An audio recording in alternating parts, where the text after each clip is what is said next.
So we're just going to go over a very brief assessment of the syndesmosis.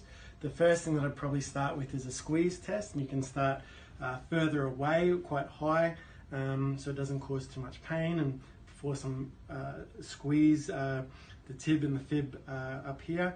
If that causes pain down here, that can be a positive test.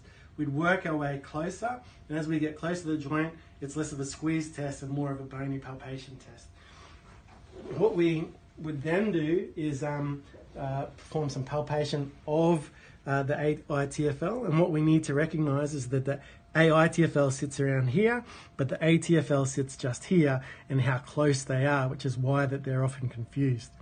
The tenderness here, even if there is tenderness here, if there's tenderness up high and the external rotation mechanism, then you're concerned about an AITFL injury. Then finally, we want to perform a Kliger's test, which is a dorsiflexion and external rotation test. Now, in doing this, you need to stabilize the shin when we perform the dorsiflexion and the external rotation. If you've got a much bigger patient, then you can use the table to stabilize the shin and hold the shin against the table so you can get good torque, dorsiflex, and externally rotate. Lastly, if you have the luxury, or you can refer for an ultrasound, you need to be very specific with what you ask because it's not always done. But you can actually see the AITFL really well in ultrasound. Here we've got the two bones, and this bit coming right across here is the AITFL, and that is an intact ligament. We'll show you a non-intact ligament in a second.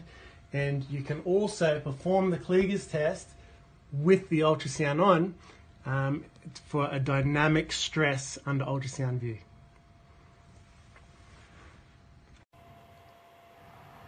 Here you can see a full thickness rupture of the AITFL. With external rotation testing, you can see that the syndesmosis widens. Due to the widening of the syndesmosis, there is negative pressure, and you can see bubble formation.